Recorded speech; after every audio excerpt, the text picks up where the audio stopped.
Бәріне сәлем, бұл Қазақстанның түрлі университеттерін аралап, оларға шынайы обзор жасайтын қай универ айдары, және бүгін біз Алматы энергетика және байланыс, яғни әуез университетіндеміз. Ильяс, мен бастаушы едім ғой. Барлықтарына сәлем. Өзің ғой кешігіп жүргін. Бастаймыз ба? Кеттік, бастайық. Кеттік. Go.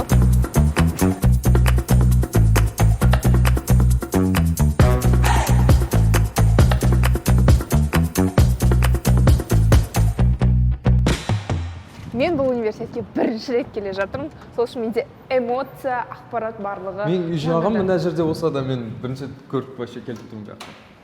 Алай, рахмет. Қош келдіңіз. Саламатсыз ба? Әуез университетінде де басқа университеттер сияқты Face ID-мен ғана кіргізеді екен. Яғни біздің түрімізді қабылдамайды, себебі біз бұл жақта оқымаймыз, сол үшін бізге ашылмайды. Сол үшін студенттердің атынан кіріп кетеміз. Мен үлгірмей қалдым соттан. Ағай, қалдың сен. көмектес жарасам. Иә. Давайте. Ай, сіздің артыңыздан кіріп кетейіз. Сол үшін тез қимылдау керек, Ильяс. Тұрмай. Жүргет.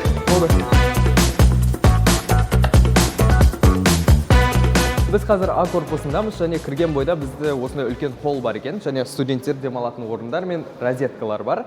Ал ана жақта Ильяс сіздерге күшті обзор жасап бастады. Ал менің артымда осы универдің тарихы жазылған интерактивті тақта ілінген. Ал Ильяс, біз қазір екінші қабатқа барамыз. Жоқ, бірінші кантинге бармаймыз ба? Бірінші қабатта ма ол? Иә, кеттік.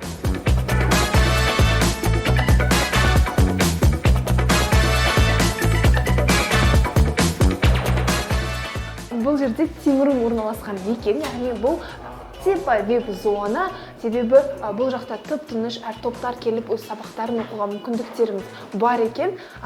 Және ары қарай кеттік бірге. Не бар екені? Ильяс, біз тим-румнан шығып, конференц-румға келе жатырмыз. Бұл жерде өте күшті келісімшарттарға қол қойылады. Сендер де келіңдер, бір күшті жаңалықпен бөлісетін боламыз. Жалпы осы Әуез университеті мен 140 арасында меморандумға қол қойылып, біздің оқушыларға ішкі грант ойнатылатын болады. Неше грант бөлінген? Біздің оқушылар үшін 12 грант бөлінді.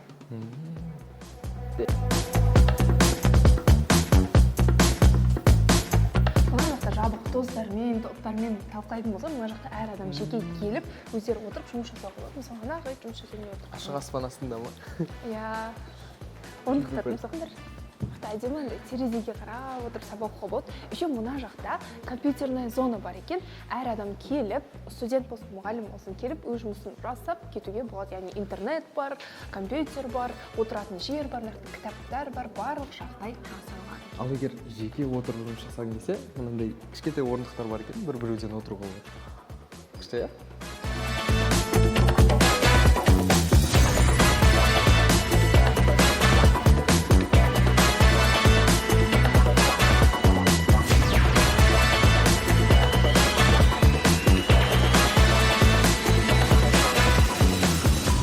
Сонымен мына жақта study room дейтін кішігірім комнаталар бар екен.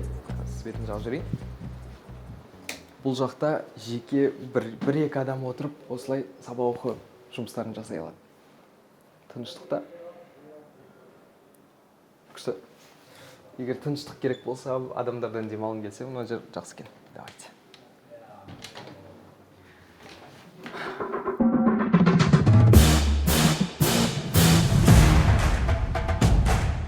Сен жүрген кантинге келдік, көрейік.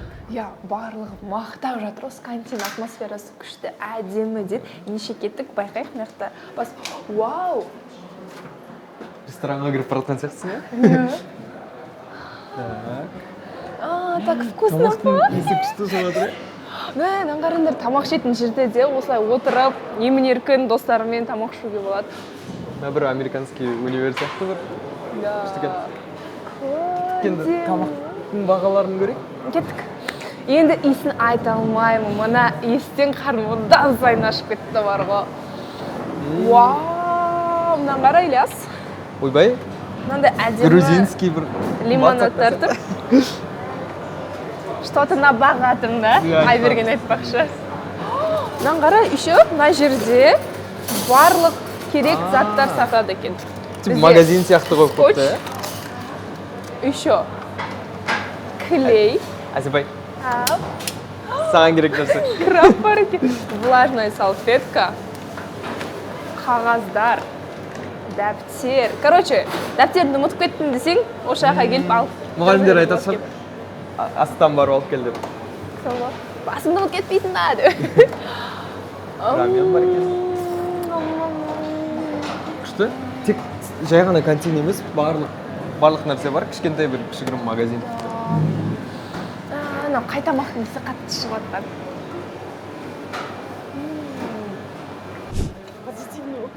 Позитивный.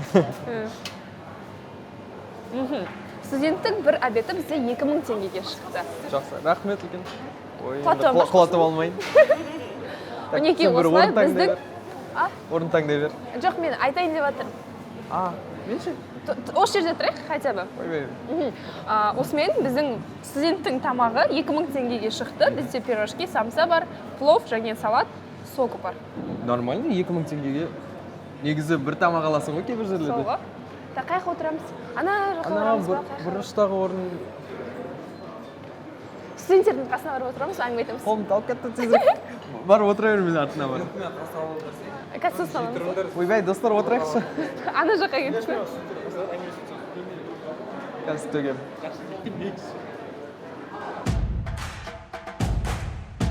Мен не көрдім? Не болды? Жаңа сен рамен бар дедің ғой, иә? Жүр, кеттік. Мына жақта рамен жасайтын аппарат бар екен. Ема! Анау недегі дейм, а? Иә. Корейский кафелердегі дейм? Да. Өзің жасы. Күшті. Ананы тек су құйып қоя салмайсың, мына жаққа келіп пісіру керексің. Еще микроволновкалар бар екен. Мынау шай әдемі, иә? Мынау шай қайнап тұрған су ма? Аха. Тексермей ақ қойып. Так, прибор алсақ. Не бар екен? Тексерге. С собой алып кетуге де үлкен экран, үлкен тамақтың выборы бар. Десем, істемейміз сияқты. Әсім пайдан, е? Мынаны алып кетуге бола ма екен? Бұны қайда дайындап береді? Ойбай. Білмеймін. Көрейікші? С собой 200 теңгеде. Енді? Оплатить. Оплатить. Каспи шықты. Бұны қайықтан алады екенбіз, қызық. Мүмкін осы жерден төлеп, ана жерден аласың ба? Отправляем заказын. Қараңдар. Осылай бізге чек шығарып береді екен, енді бұны қайдан аламыз? Біз кофе алдық. Мак кофе дейді. Мына жақтан төлесек, мына жақтан аламыз ба? Мінекей чек. Өзінің заманауи екендігін. Мынау ма? Заманауи... Бұны... Айтайық та? Не айтайын деп жатсың сен? Қайдан істейміз деп сұрайын деп. Вот, аяқтан стакан алатжамыз. Өзінің дамып кеткендігін тағы бір дәлелдеген ауыз. Онлайн аяқтан алып, ақшасын төлеп, кезекте тұрмай, осы жақтан кез келген затты алып кетуге болады екен. Күшті, иә? Бұны қайдан істейміз?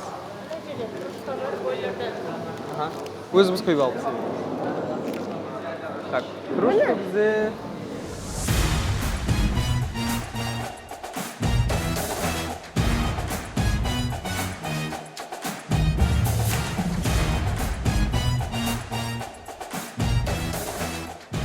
Және осы университеттің өзінің сторы бар екен, яғни фирменный заттары осы жерде бағалары жазылып тұр, және Каспи QR бар. Өзіңіз келіп кез келген затты, ұнаған затты алып кете береді екенсіз. Мысалы, мында футболкалар, блокноттар, кепкалар. Мына жерде маған ұнағаны бөтелкелері өте сапалы көрініп тұр.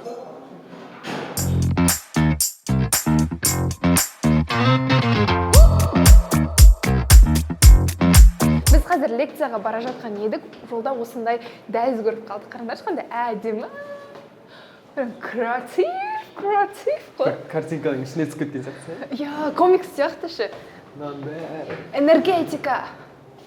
Сонымен мына универде керектің барлығы бар сияқты, өйткені мына жерде копи-центр бар екен, кез келген керек документтерді шығарып аласың. Ал мына жерде камераларды көріп отыратын орын сияқты. Мында гардероб. Одан кейін тағы бір қызықты ақпарат, бұл жерде лекционный залдар белгілі ғалымның атымен аталады. Мысалы, мына жақта Болатов, Альберт Болатов деген Болатов қазақ емес шығар? Көргендеріңіз мен жаңа адамның атын қате оқыппын. Бұл бізде осы университеттің ең алғашқы ректоры болған Болотов Альберт есімді. Және де осындай үлкен лекционлар осы ректорлардың атына берілген екен. Және де өте үлкен 4 осындай лекционный зал бар екен. Ішінде бір Күшті сабақ оқып отыр. Бәрі ұлдар ғой. Біз екінші қабаттамыз және осы жерде университет атағы берілген профессор Құмарбек Жүсіпбекұлына арналған стенд бар екен. Ол кісі 97 жылдан 2014 жылға дейін осы универдің ректор қызметін атқарған, осы сала бойынша өзінің еңбегін сіңірген ғалым екен. Ал екінші қабат бізде мұғалімдерге, көбінесе администрацияға арналған қабат екен. Сол үшін де біз студенттерге арналған үшінші қабатқа, лекционный залдарға саяхат жасайық. Ал осы күнде бір нәрсе болып жатады. Дәл қазір біздің артымызда ақпараттық жүйелер бойынша студенттер арасында олимпиада өтіп жатыр екен. Бұл Қазақстан бойынша Қарағандыдан, Теміртаудан келген студенттер бар деп айтып жатыр. Және күні кеше ғана бізде Айдын Айымбетовпен, яғни Қазақстанның ғарышкері, өте күшті адаммен кездесу болған. Себебі бұл жақта ғарыш туралы мамандық та бар дейді. Ол туралы сіздерге қазір Ильяс толық ақпарат айтады екен.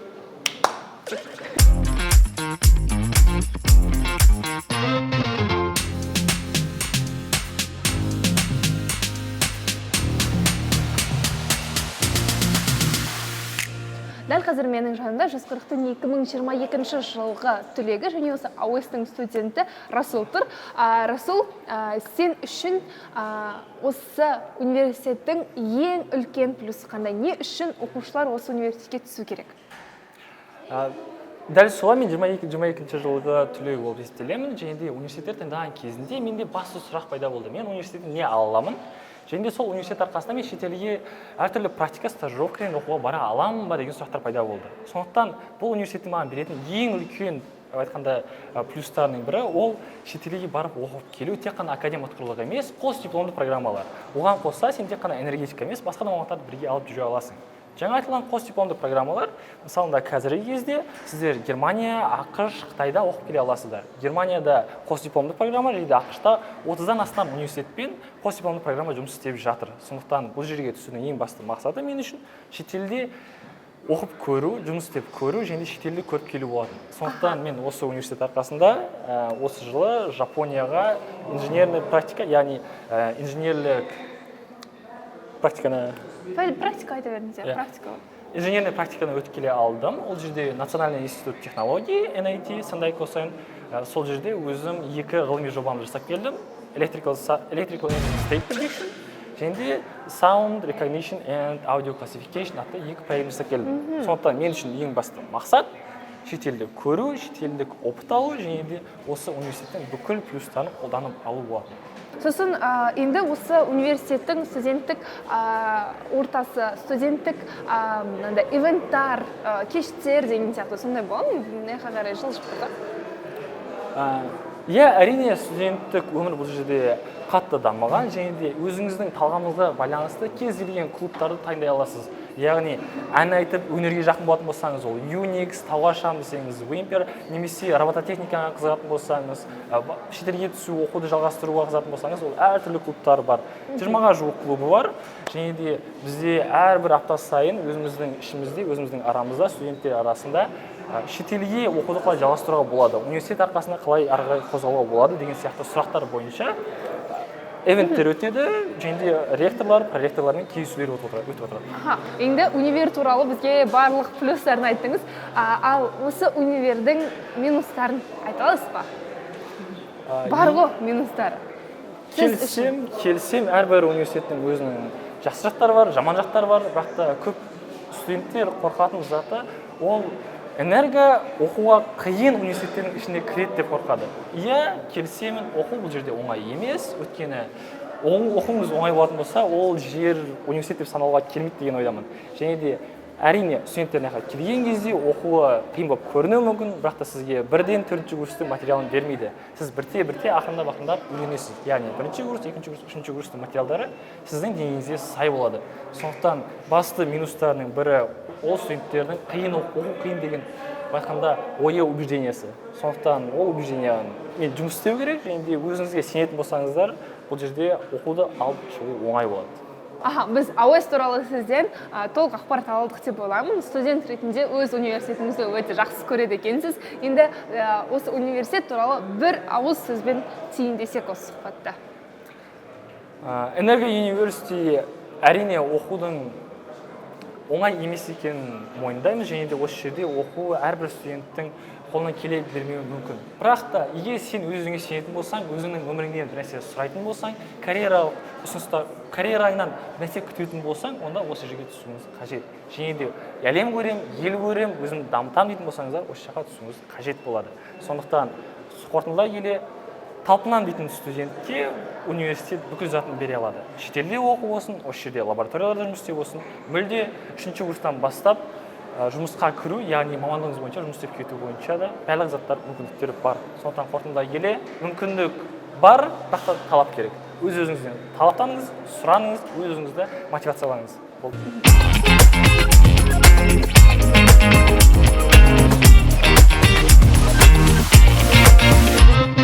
Университеттің негізі 1975 жылы қаланған, яғни осы жылы биыл университетке 50 жыл толған.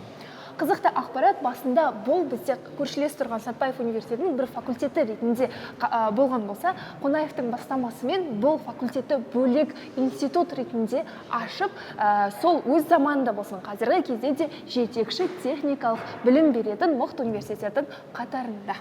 Қазіргі таңда бұл жерде 5500-ден астам студент оқып жатыр екен. Міне қазір біз аудиториялардың бірінде тұрмыз.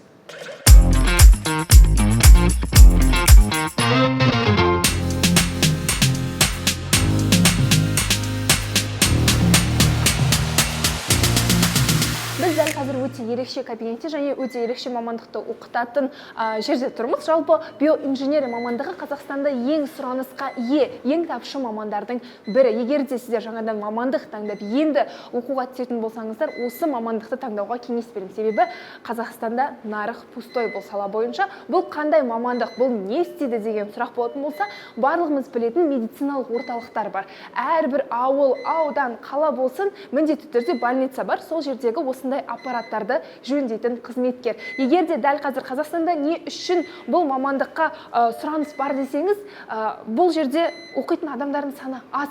Осы жылы 6 студент осы мамандықты таңдап түскен, ал түсу балы 60 қана.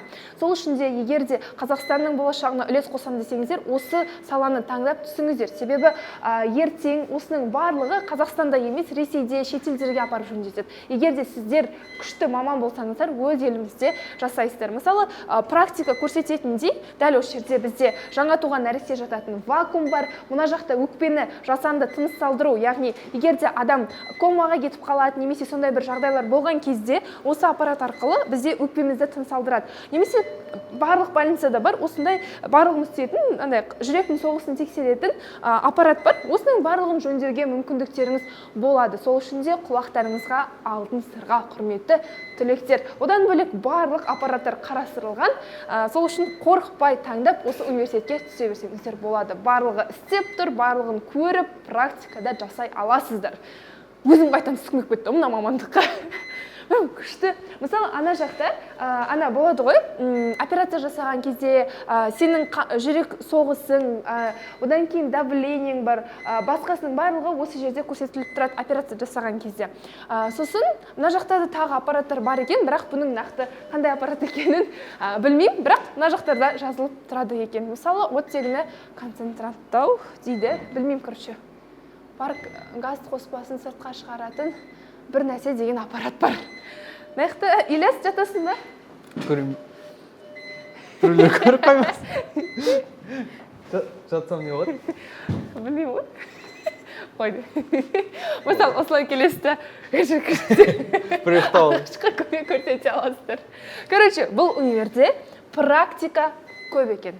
Яғни теорияны алады, бірден практика жасайды. Сабақ өтесің, жөндейсің. Кайф просто. Оның үстіне жай ғана қойып қоя салмаған. Расымен келіп айналысып көруге болады. Одан кейін сізді осы ордамет үздік болып жатсаңыз, 2-ші курстан бастап жұмысқа қабылдайды. Себебі мамандыққа сұраныс көп, айналайындар. Кеттік!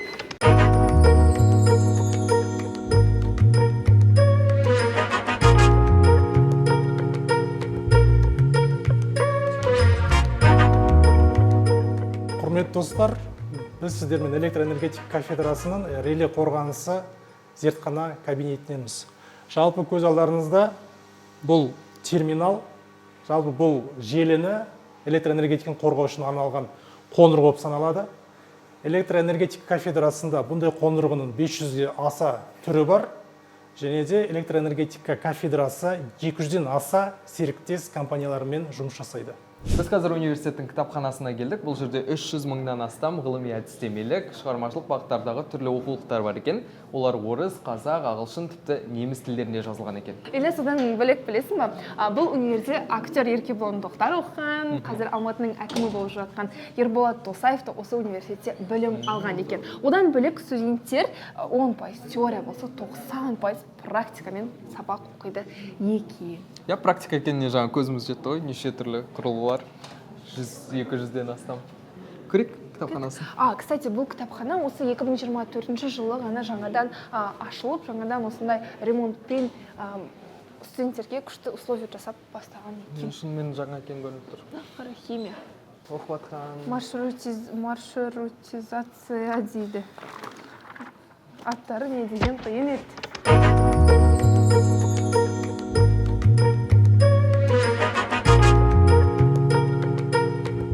Расымен де кітапхана жақында жөндеу жұмыстарынан өткені көрініп тұр. Өйткені жиһаздардың барлығы жаңа, керекті техниканың барлығы бар екен. Қазір біз А корпуста болдық, енді Б корпус пен Д корпусқа бара жатырмыз, және ол жаққа бару үшін осындай туннельмен өту керек.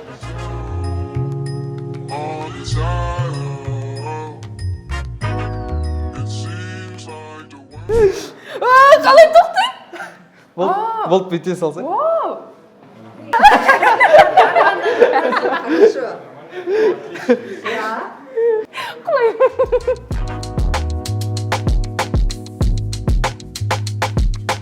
Жаңа рецепті көрген шығарсыңдар, иә. Ол андай моноколесо деп мен айдай алмадым. Жаңа құрастырған профессорлар екен. Осы жақта студенттер бар, профессорлар барлығы практикада, робототехникада жасап шыққан екен. Және де бұл жақта профессорлар өте жас, себебі бұл робототехника ең ғана андай қолға алынып келе жатқан не ғой?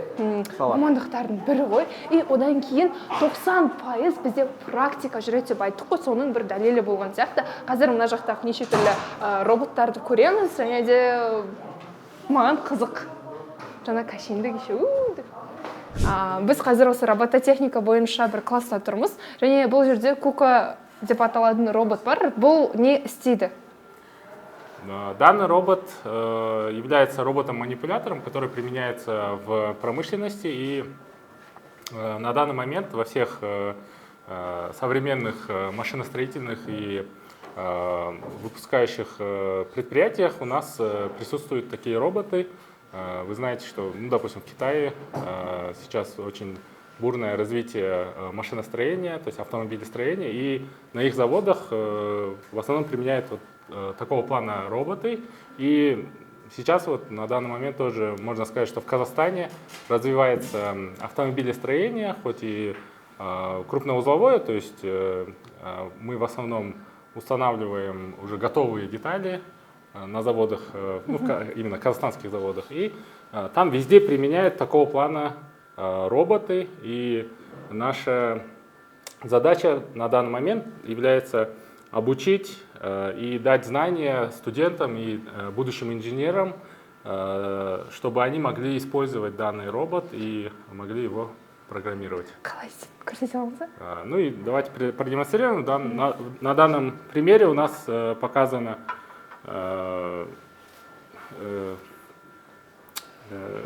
построение изображения при помощи такого вот алгоритма.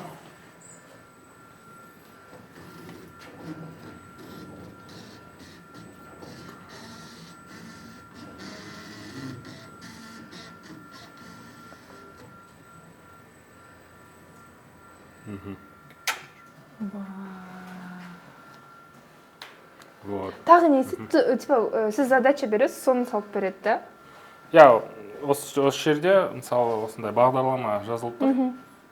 Сол арқылы біз оны бағдарлаймыз, және қолмен былай біріншіден осындай как бы ручное управление жағынан біз былай оны қалай айтсақ басқарамыз, иә, осылай. Оған осындай нүктелерді көрсетіп, қай жеріне бару керектігін көрсетіп, одан кейін осы командаларды осы жерге жазамыз. Прикольно, күшті.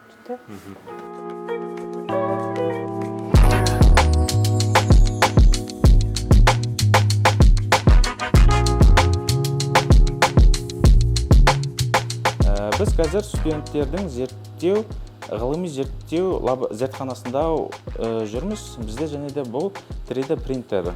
Бұны қарапайым тілмен айтқанда, 3D принтер ол сіздердің модельдеріңізді бірнеше сағаттың ішінде бөліп құю арқылы сіздердің дайын модельдеріңізді шығарып береді.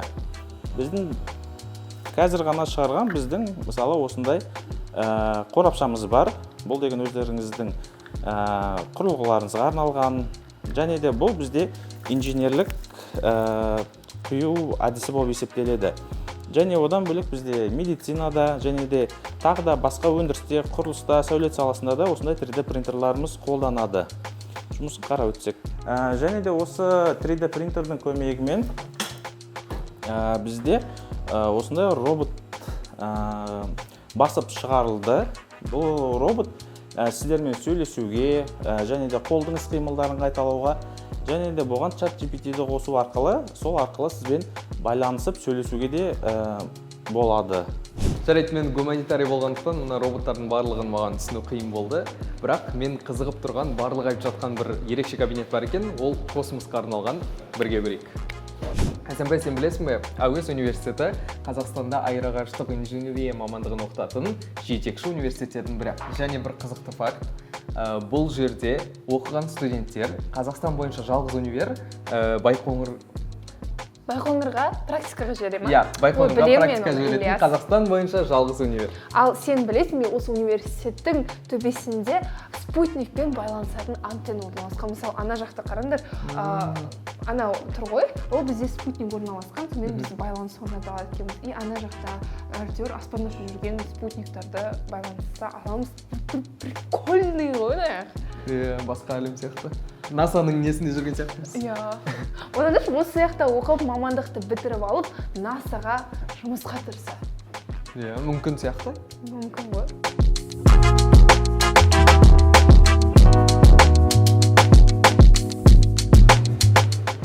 Осылай коридордан кетіп баратсам, мына жерде қызық белгі көріп қалдым. Жер сілкінген кездегі қауіпсіз орын дейді. Осылай тұра қалсаң, Алматыда керек лайфхак екен.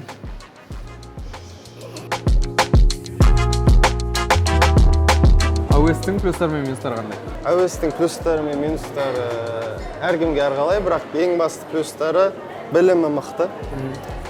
Топ 5 технический вуздардың бірі ғой Қазақстандағы.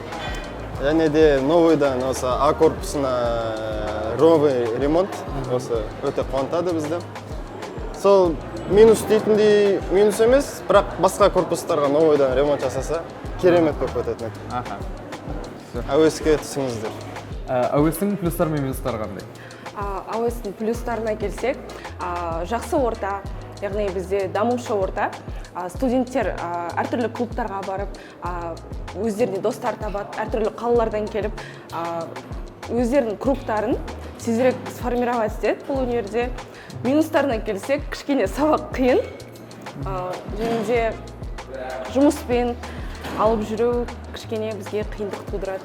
АУЭС-тің плюстары жаңа кабинеттер көп, осындай жаңа библиотекалар көп, ішінде компьютерлар, жаңа орындықтар, жалпы оформлениесі жақсарды соңғы жылдары.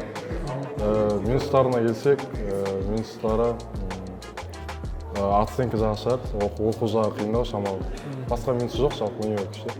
АУЭС-тің плюстары ол жаңа кабинеттер және де мұғалімдердің качестволық оқытуы, және де айта кетсек, ол бізде жаңадан қосылған лабораториялар.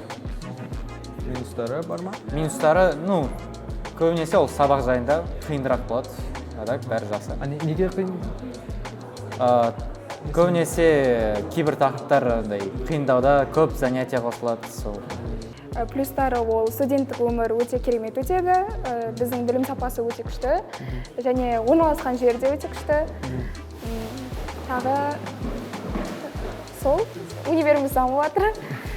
Минустарына келгенде оқу шамалы қиындық туындырады.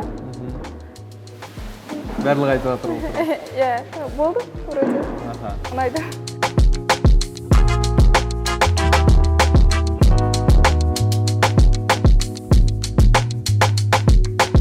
Біз қазір университет ішіндегі бір ерекше жерге келдік.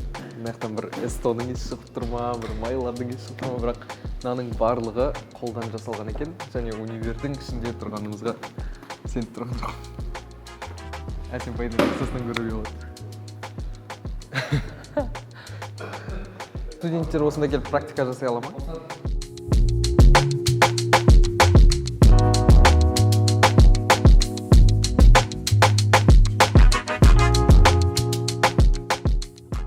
Сонда біз қазір найзағайды қолдан жасайын деп тұрмыз осы жерде.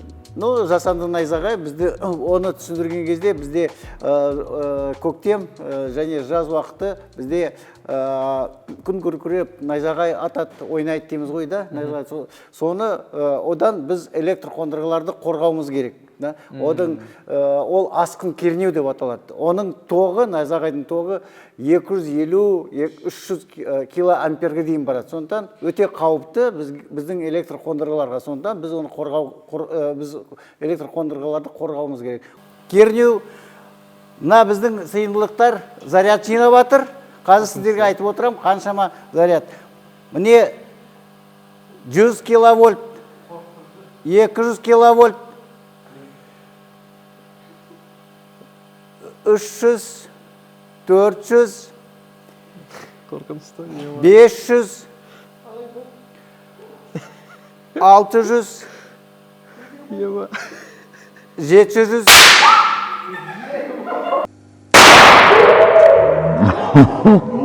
Найзағайды көру, былай көргенде ол басқаша, былай мына жерде біз зерттейміз ғой найзағайды. Ол қызықты нәрсе. Оның есебі бар найзағайдың, оның кернеуі бар, оның тоқ күші бар. Содан кейін бізде қорғаныс өздің әдістері бар. Сол қызық неге студенттер, абитуриенттерге біздің зертханалық кеше көретін еді, қандай бізде қорғаныс бар екен, неден қорғайтынымыз, қалай қорғанатынымыз, ол бәрі қызықты нәрсе. Біз дәл қазір спорт кешенінің алдында тұрмыз, бірақ бұл АОС-та военный кафедра жоқ, десе де МУИТ, Сатпаев және Казнудың военный кафедрасымен серіктестік орнатқан. Осы жақтан сол жаққа барып военный кафедра оқуға мүмкіндіктері бар. Қазір біз спорт кешенінің ішіне кіріп көрейік, не бар екенін. Там негізі қызық заттар бар сияқты деп ойлаймын. Электр рәсім. Мен қалып қойдым ғой? Мужики. Тек ер балалар оқып отыр. Тек ер балалар заниматься етіп отыр, Вот не дейміз.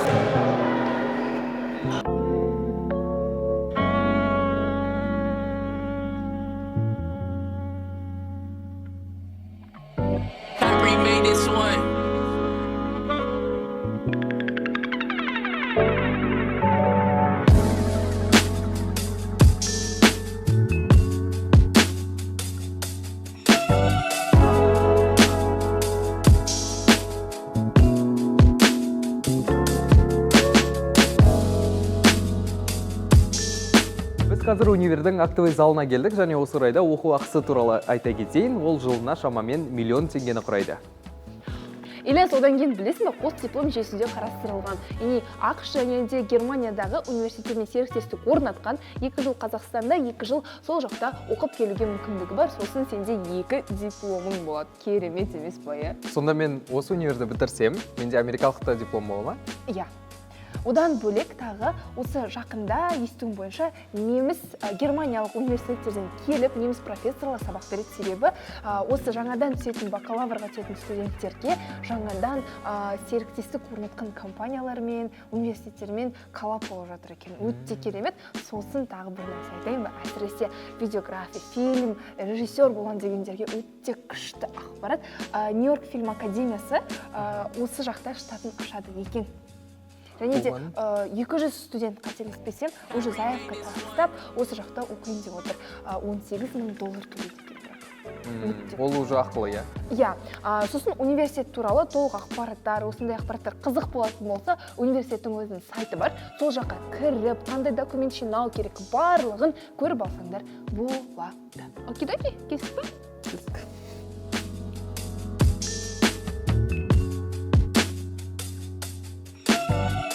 Осы университеттің келесі біз келген жері ол жатақхана. Студенттер үшін ең маңызды жерлердің бірі деп ойлаймын.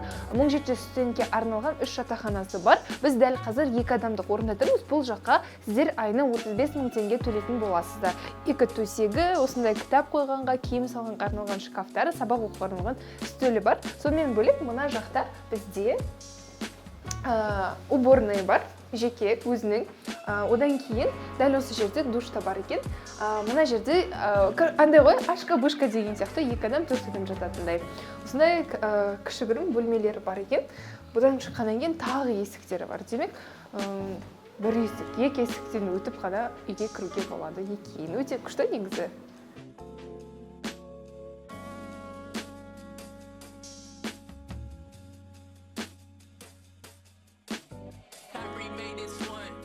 Біз дәл қазір 4 адамдық бөлмеде тұрмыз. Бұл жерде 4 төсек және де шкафтар қарастырылған, сөмкелерін, дәптерлерін, кітаптарын қойып қойған. Мына жақта киімдеріне арналған шкаф бар, сосын сабақ оқуға арналған 2 үстел қарастырылған. Бағасы бойынша бұл 28,000 теңгеден болады екен. Тағы не айтамыз? Жағдайы негізі жаман емес, жақсы. Бұл жерде де душы, туалеті барлығы бар, жеке-жеке әр бөлмеде. Өте керемет. Менің общагымда барлығына общий болған просто. Былай қарасам, өте күшті. Сосын ұлдар айтпақшы, әр бөлмеде гүл бар екен.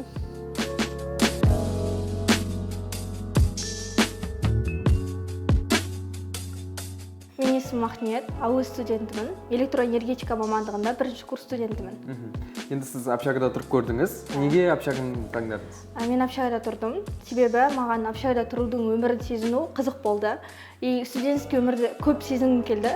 Үйден барып келгеніне қарағанда общагада тұру для меня интересно болды. Содан кейін тұрып көрдім. Енді қандай минустар мен плюстар бар екен? Біздің общаганың плюстары жағына келетін болсақ, студентский өмірді сезінесің, көп орта табасың, көп достар табасың, және өзіңе жауапкершілік алып үйренесің. Минус жағына келетін болсақ, уақыт дегенді түсіне бастайсың. Поэтому сағат 11-ден кейін ескертулер болады, шулауға болмайды, кешігіп кіруге болмайды. Если кешіккен жағдайда бізде объяснительдер жазылады. Біздің общагада ең қызықты сәттер өткен болатын. Себебі әр воскресенье сайын бізде коворкингтерде кино вечер болады, неше түрлі ойындар ойнатылады, және де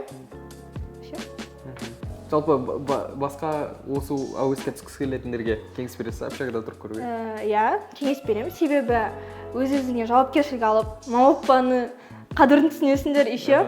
Тамандай, білмеймін, орталарың күшті болып, өзгеріп кететін өмірлерің прям қызық болады. Басындандай түсініспеушілік бола бастайды, бірақ ол это норма. Сондықтан нормально общагада тұру.